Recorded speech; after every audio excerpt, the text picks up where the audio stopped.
We're live. All right, folks, we're going live. We're live. Boxes red. Yeah. Give you one moment to finish a text message to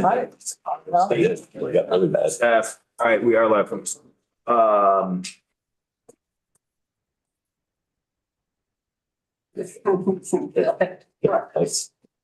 Still got cat-like reflexes.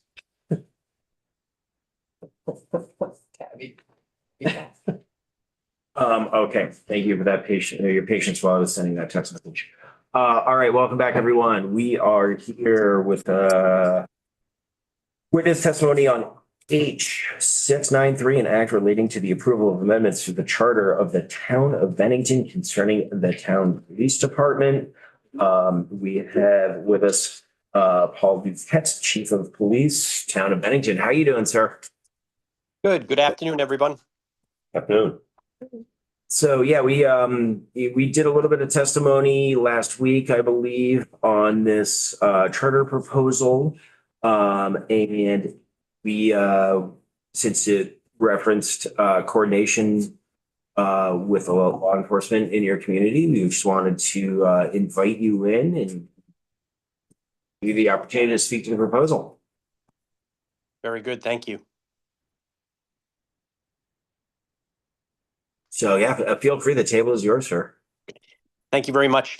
So if you've taken testimony on this, you know that the town of Bennington established a community policing advisory review board back in April of 2022 when the Bennington Select Board adopted a resolution to create a community policing advisory review board. It is supposed to consist of 7 members from the community and with 1 member from the Bennington Select Board acting as a liaison between the Community Policing Advisory Review Board and the Select Board. I won't get into all of the details. I'm sure you know most of them by now. We struggled at the beginning. I'm going to be straight up with you. We did struggle at the beginning with this Community Policing Advisory Review Board. We were very excited to get it underway. We wanted to move away from having complaints reviewed by the Bennington Select Board or the town manager as the civilian review process.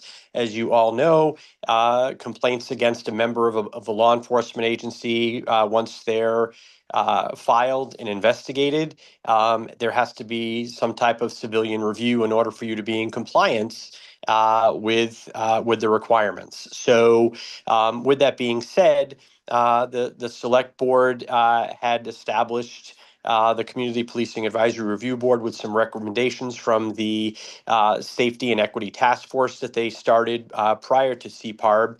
And we did have the opportunity to work, when I say we, administration here at the police department, along with 1 member patrol officer from the Bennington Police Department, to work with the Safety and Equity Task Force to ensure that we were moving forward in the right direction.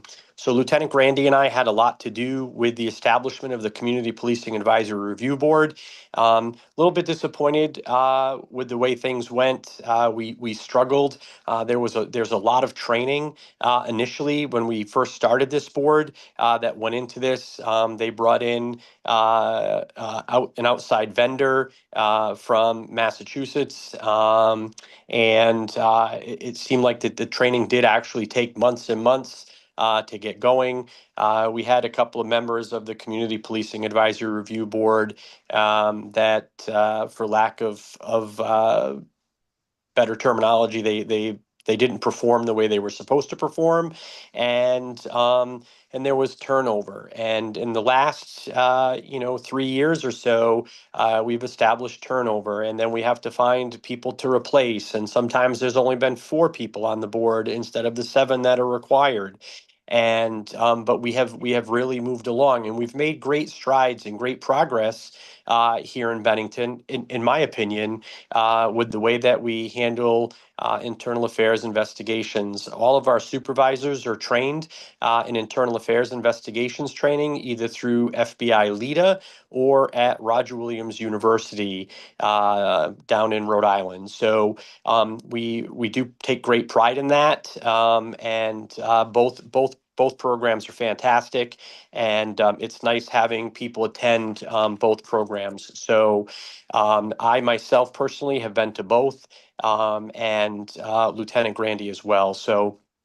Um, so it comes down to the point where we do get very few complaints about law enforcement here in Bennington. We do receive the standard complaints like any other agency. Why did I receive a ticket instead of a warning? Why was I singled out to get a parking ticket? To me, those are not complaints against an officer. It's just someone expressing their frustration. There is an appeal process in both for the Vermont civil violation complaint as well as a parking ticket. Some people just don't understand the process. They might receive a criminal citation and they can't make that particular date, and they're upset and they want the date changed. Those are all things that we work through, and we can change dates for people and things like that are not necessarily complaints about how an officer acted or interacted with someone. So for us, it's taken some time, and I think right now we have a good working relationship with the Community Policing Advisory Review Board. They have really stepped up, doing listening sessions and taking feedback from the community about the police department. They've actively encouraged people to complete the citizen survey that the town does every couple of years. And if you had the opportunity to visit our Town of Bennington website, you'll see all the notes, minutes that are posted by the Community Policing Advisory Review Board. You'll get to see all of the wonderful things that they're doing here in Bennington. On the occasion that we do receive a complaint about an officer, it is thoroughly investigated by someone that is actually trained as an internal affairs investigator. We do take anonymous complaints. We take complaints from folks, even folks that just want to call in and say that they want to lodge a complaint. A form will be filled out, and we acknowledge that. I, as the chief, acknowledge the fact that they have filed their complaint. It is assigned to someone that is trained in internal affairs investigations, and then that comes back through the chain of command to the lieutenant, and then to me. And if it warrants disciplinary action, that's what happens. We take the action based on the working agreement that the union folks have here. If they're not part of the union, then we follow the Town of Bennington Personnel Manual. At the same time, we also comply with Act 56 with the Vermont Criminal Justice Council, and we have sent in the last couple of years, I believe, 2, maybe 3 complaints to the Vermont Criminal Justice Training Council for further review to ensure that we are in compliance. It's just another layer, right? So we have the opportunity to conduct the internal affairs investigation. We have our findings, but then we take the reports, the investigation, any videos or recordings that are associated with the complaint, and we send those off to the Vermont Police Academy, and they have a subcommittee, and then they have the full the full board, if necessary, to take a look at that. So I think what we have is currently is working, and I know that there's been a recommended charter change where, and I'm just taking a look to my left here because I want to make sure that I get it right. To delegate the responsibility to review video footage, transcripts, and other materials following an investigation of a complaint against the police department to the existing Community Policing Advisory Review Board or to another board established by the Select Board to replace the Community Policing Advisory Review Board. Um, You know, I do have some concerns about that as the police chief. I think we've worked very hard to get our relationship established with the current Community Policing Advisory Review Board. And we are in compliance with the rules that are set in place by the Vermont Criminal Justice Council. In fact, Director Brickell was just here in Bennington about a month and a half or so ago, talking to our Community Policing Advisory Review Board members, letting the Community Policing Advisory Review Board members know that we are doing what we are supposed to do, and express, you know, we do have a concern about changing the charter and making it so that there's another board that would be able to actively investigate, because that's actually what they're looking for, investigate the police when, you know, we have people here that are trained to do that. If you had the opportunity, if it was provided to you, to review what the charter change committee is looking for, they're looking for the opportunity to look in officers' personnel files and things of that nature, which I'm opposed to. I don't believe that they have the right to go into an officer's personnel file, and I'm going to use myself as an example. I know that this meeting is able to be viewed later, and I will be right up front with you and waive all of that and just share with you some things about myself. I have been battling, as an example, I have been battling prostate cancer for a couple of years now. And you know, when you go out on a disability leave or a medical leave for surgery or what have you, all of that is maintained in your personnel file. And, you know, I don't think that folks should have the right to get into my personnel file and see what my life is all about. I don't think that people should be able to get into my personnel file and get the names and dates of birth and social security numbers of my children, because my Blue Cross Blue Shield healthcare application is on file in my personnel file. And so we have some real concerns about that piece. You know, and when it says other materials, I think it needs to be more specific. I mean, if we want to say they want to review video footage, they want to. I'm not sure what transcripts they're talking about. We don't transcribe things here. We have in the past shared video footage during a review with the select board of some incidents that occurred here in Bennington, and it wasn't the police department that was named in a civil suit. It was the select board for putting information out there. So, you know, we have some concerns about that, but we have zero concerns about being transparent and sharing the information that we come up with, or that is determined following the conclusion of a legitimate and fair internal affairs investigation. And we have that system in place now. The policy that is required by the Vermont Criminal Justice Council is that we be able to say that we have a civilian review. And currently, with our current Community Policing Advisory Review Board, we have civilian review. The information that we provide to them uh, is we take that information about the complaint, we remove the complainant's name, we remove the officer's name, it's all redacted, and they do get to see the facts of the case, the complaint, and then if the officer is exonerated, we tell them that. If the officer is found to be at fault, whether it's a policy failure or it involves a situation where an officer was just violated policy, we do report what we did to resolve that, whether it's training or time off. Or things of that nature. So again, I'm sharing with you what we do here in Bennington. This doesn't reflect any other department in the state, and so we are in favor. Again, I'll say it again. We are in favor of complete transparency and sharing with civilian review, but I'm not in favor of the way this is worded, where it says other materials, because in their report that they turned over, it does say that they want to get into personnel files, and I'm opposed to that. Okay. Um, Thank you for that detailed perspective. It's appreciated. I see a hand from Representative Pismo. Yes, so Chief, you have a town manager that you report to the town manager and then the town manager reports to the select board. Yes, that is correct.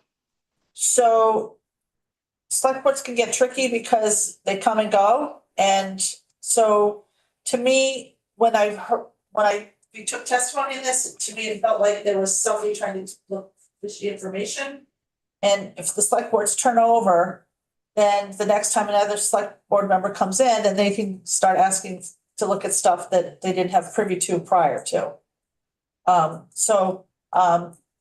This one addition to this bill made me very skeptic. And so that's why I personally want to have some more testimony on it as well. But I agree, I don't think this is standard policy that another board, I mean, you set up an advisory board, you don't need another board on top of the advisory board is. So I don't know, that's just my opinion, but I just wanted to clarify that you report to the town manager, the town manager reports to the select board. So- Yes, and I'll share with you, that's how we used to do things here in Bennington. There would be an internal affairs investigation, and I would take that. I would do the review, and then I would take the investigation across the street, because that's where the Yeah. town office is. I apologize. Yeah. We're not in the same building. And I would share that with the town manager. The town manager, if it was anything other than if the discipline involved time off or anything like that, that had to come by the working agreement. That has to come from the town manager. If it's something that is retraining or something to that effect, then that comes from the police chief directly, and that's in the working agreement. We go by progressive discipline, so when all of this came about, I want to share with all of you one thing that I'm very proud of.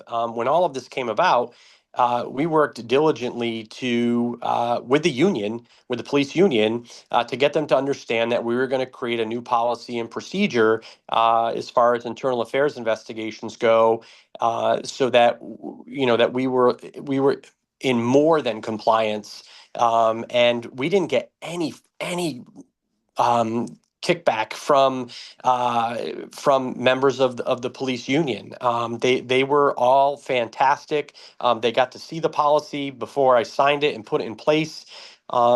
So we've been rather resilient here. I mean, if you follow Bennington, we had a lot of issues in 2020, 2021, 2022, with crime and things like that, violent crime. In 2022 we had 22 shootings in Bennington, Vermont, which was crazy. And the simple fact that my people, held it together, and we have been able to push back and push back on crime and really not generate very many complaints at all. The complaints that we generally receive are things that we can talk to people, and we don't talk them out of filing their complaint, but we find that if you just simply sit down with people and explain the process of, like for example, most recently was a domestic violence investigation.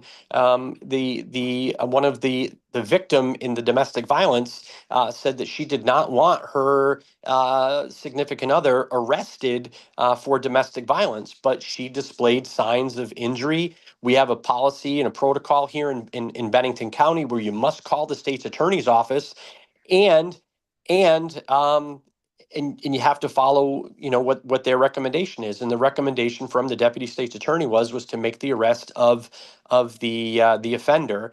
That generated a complaint. So sitting down and being able to talk to the victim and say, hey, we had to make this arrest. She understood, and that matter was resolved. It wasn't the fact that the officer was dishonest. It just was a matter of them having to understand the policy. So in my mind, that's not an internal affairs investigation complaint. It's getting someone to understand the protocols and the policies of the Bennington County State's Attorney's Office, and we're making sure that she's safe and is safe at home, and the offender gets a break, and while she's able to work out other arrangements through Projects Against Violent Encounters or what have you. So it's there's a lot of little things like that transpire, and that's what we try to get people to understand. We try to get people to understand the big picture. It doesn't necessarily mean it's a complaint about the officer for being untruthful or dishonest. It's just a matter of getting someone to understand the protocols that we have to follow here to keep people safe. Thank you. Rep. Barzans. Hello. Was there a specific incident that led to the request for this charter change? I'm not aware of any specific incident that led to the request of the charter change. We had we had the incident where the select board was going to act as the group that civilian review under a former select board chair. It was supposed to be a 1 hour meeting. It lasted over 3 hours. There was information that went out to the media, not on behalf of the police department, and the incident, resulted in the entire 7-member select board being named in a lawsuit. And again, not the police department. So that was one thing that why we were excited about having this situation where we were going to have a community policing advisory review board. And it wasn't just to review police misconduct. It was to give us some guidance in where the community wanted to see us go. We learned a lot from this group that got together. Like, we weren't selling ourselves enough. We weren't doing enough positive press releases, and putting the information out into the community. As a result, we hired a person to do outreach for the town of Bennington. His name is Jonah. He's helped us revamp our website. Lieutenant Grandy and I got to go to Florida to learn better ways of putting together media releases and things like that, and working with some agencies down in Florida to see how they promote themselves. And we're really doing a much better job at that. And so I wouldn't say that there was a specific incident. We just weren't selling ourselves the way we should have been, and we've seen a big turnaround in that.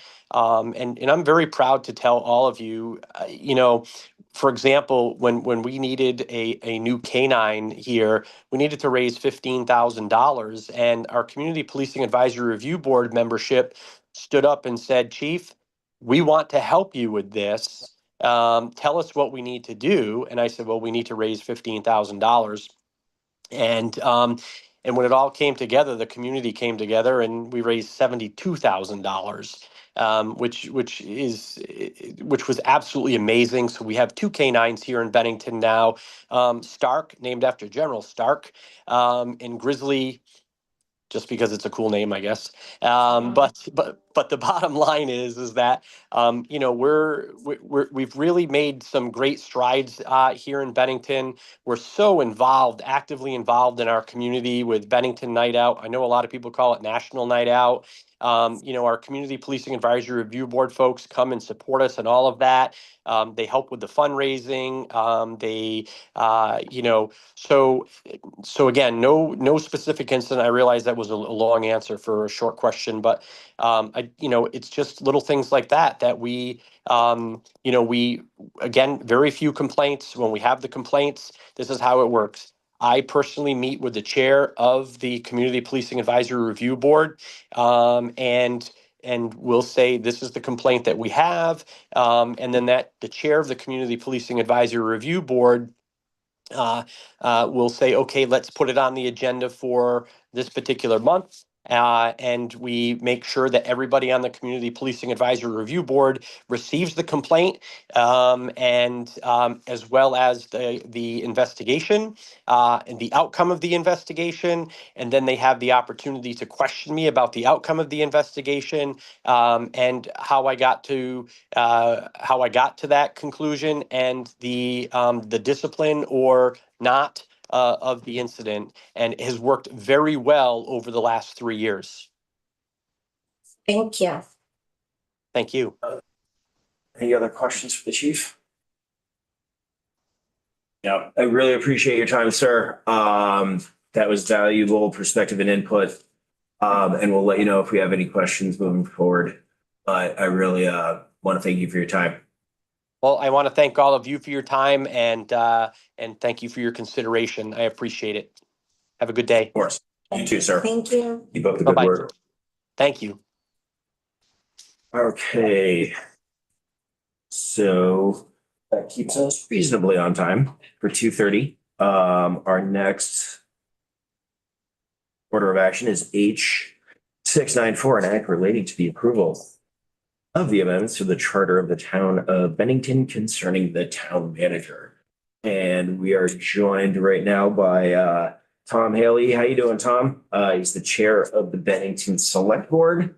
And if committee members recall, this is the language in and around the town manager's contracts.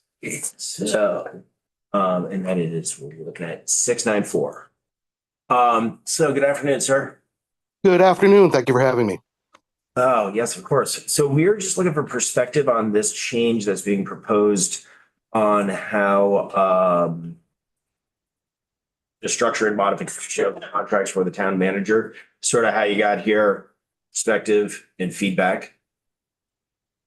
Sure. And I'm happy to do that. I did just listen in on the chief's testimony, and I do have some opinions on that one as well, but if knowing full well how important it is to keep on schedule, I'm happy to come back. Okay, no, that's great. So let's go through 694 first, and if time allows before our 3 p.m. order of business, I'll happily give you the space to weigh in on the previous testimony, the previous bill. Okay, great. This amendment really, I think, is just to clarify a right that, according to our council, we already have. But if a prospective candidate for a position were to look at the current charter, they might not understand. When we recently went through the situation where our longtime town manager, Stu Hurd, passed away unexpectedly, we were immediately into a hiring process that we were hoping to have more time to prepare for. And it quickly became evident that the assistant town manager, Dan Monks, was incredibly well equipped to step into the role. But at the time, Dan did want a contract, at least for a few years. So we consulted with our counsel. She said we could certainly do that. At the same time, the Charter Review Committee was meeting, and they thought that it would be beneficial just to clarify in the charter that we could change things under contract.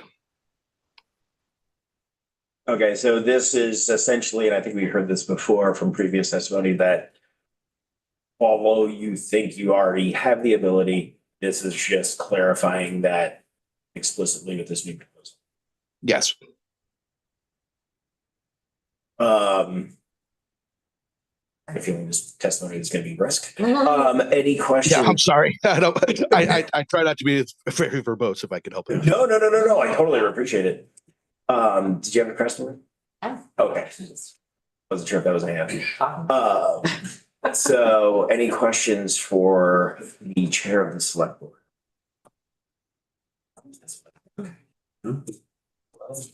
That gives you, sir, about 15 minutes to speak your piece on the previous matter. Okay. I completely understand the chief's concerns.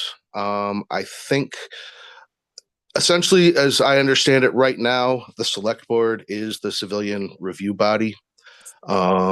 And what this charter change would be to allow us to delegate that responsibility. And I myself favor the charter change. I'm not 100% convinced that I would necessarily favor delegating the responsibility, but I do think it's a right that the board should have. If a situation occurred where the sitting board felt that it would be best to have some outside voices come in, that they should be able to delegate that. In terms of the language around another body that the board, would see fit, council actually, I think, advised on that in the event that at the time the Police Advisory Review Board had, for whatever reason, been disbanded, then it would give the select board the ability to form another board as necessary. I don't see this as something that the board would just do offhand. I think it would be very situational. And that is our intent, I think, on that. But I think that it's been suggested by some people that we're looking to disband the Community Policing Advisory Review Board and replace it with another board. And that is not a discussion I'm aware of anyone ever having. Questions? Rep. Coffin? No, since we're going back to it, I mean, and this is great that you're here. One of the items that I thought that, if I understood right with the chief, with his bigger problem where it says, and other materials following an investigation, that's too vague because of having access that could be interpreted for access to personnel records that have sensitive material in it. Is there and that's what I was taking away from that. Is that something? Yeah, again, I can see his concern there, but I would expect that any committee that is reviewing something would focus their attention on gathering evidence based on that investigation. So if there's something in the personnel file that's actually relevant, I would say that they would need to see it. But otherwise, I don't see any reason that they would want to look at personnel files or what have you. When we seat the members of these committees, they do go through an interview process, and we, try to take into consideration whether they're going to be fair, or if they have some sort of personal agenda or axe to grind. Those types of people we would stay away from, because we're interested in true community representation that is going to make the best police department that we possibly have. Okay, thank you. Because that was what I picked out as part of his main worry was personal information being. Right. I mean, if there is, I can't see a place where, I know the example he used was his health issues. I can't perceive an investigation where that would actually be a relevant fact myself.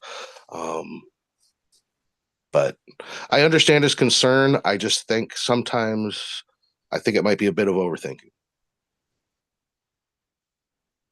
Okay. Thank you. Any other questions from the table? Oh, okay. Well, thank you very much again for your time, sir. That was help on both matters. So thank you for weighing in on both the bills.